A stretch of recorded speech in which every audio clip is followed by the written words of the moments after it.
Nezuko, tu vas ma grosse épée. Mais je suis ta sœur. Oh merde, tant pis. Quel con.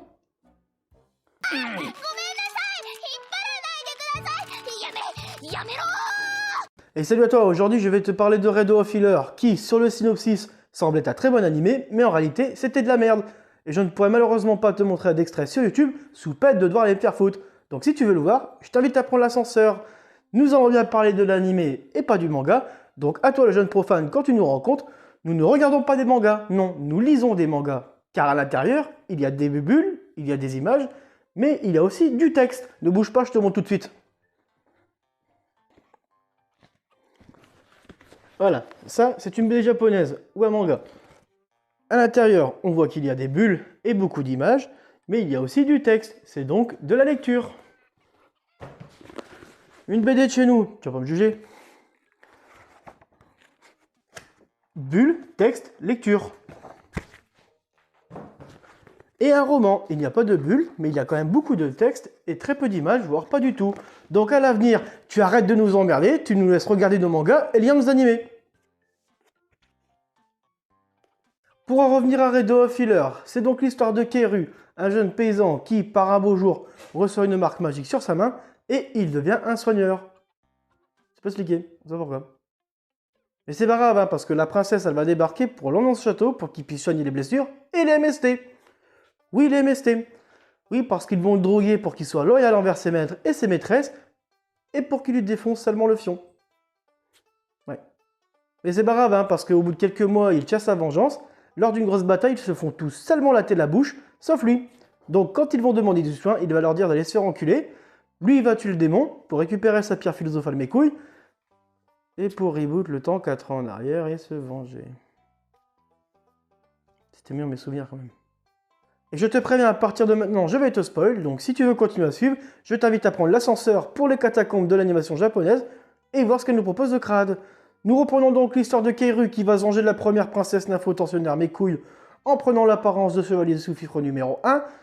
Il va d'abord lui péter les doigts une première fois, alchimie, il lui repète une deuxième fois. Ensuite, en tant que gentleman, il lui propose sa quéquette ou le tisonnier bien chaud. Je pense que le choix sera vite fait.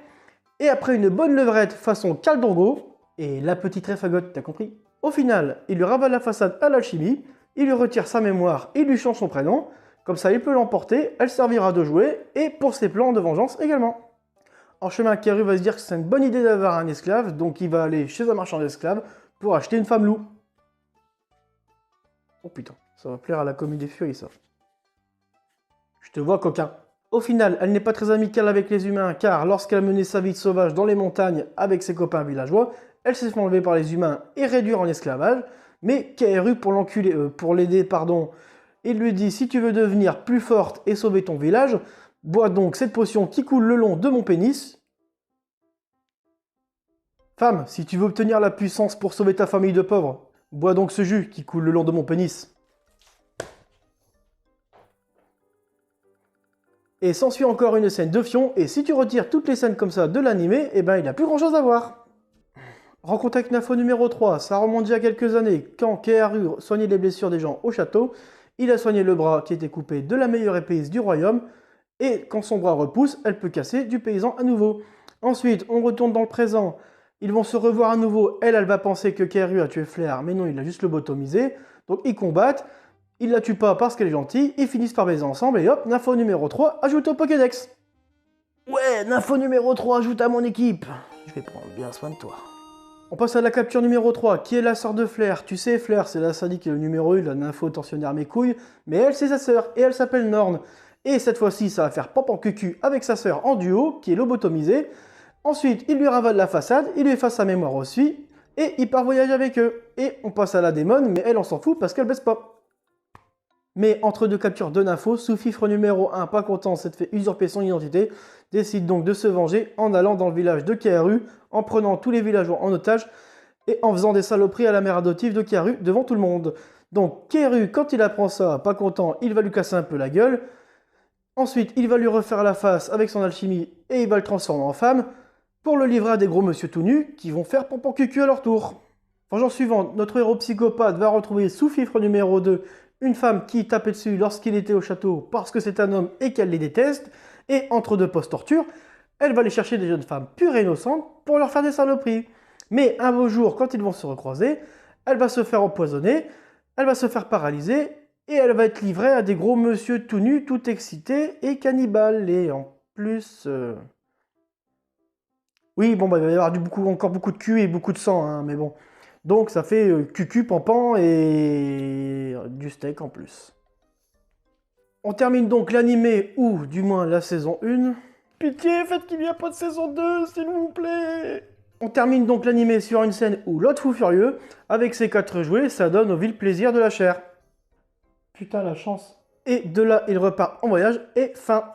Notre estomac peut enfin se reposer. Mais putain quoi, c'est tellement dommage, le character design il est quand même super propre, il est élégant moi je trouve. L'opening qui est assez sympathique, mais derrière t'as un scénario qui est écrit par un mec qui s'est échappé de détention. Je sais pas, moi, son gaillard il se mange toujours de la même façon, sans déconner. Viol, meurtre, boucherie, voilà, c'est que ça. Alors que putain, inspire-toi d'autres mangas, en plus il y a d'autres mangas ou animés qui sont sortis avant le tien. Putain, Red Sword Days, il y a de la boucherie. Mais derrière, il y a une belle histoire et un beau dénouement, mine de rien. Et ça te fait chialer.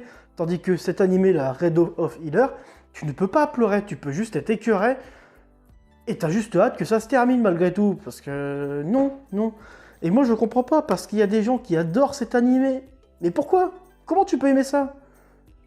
Moi, je comprends pas. Après, chacun ses goûts, certes. Je suis peut-être un romantique aussi dans le fond. Oui, je suis un romantique, j'aime bien les jolies histoires.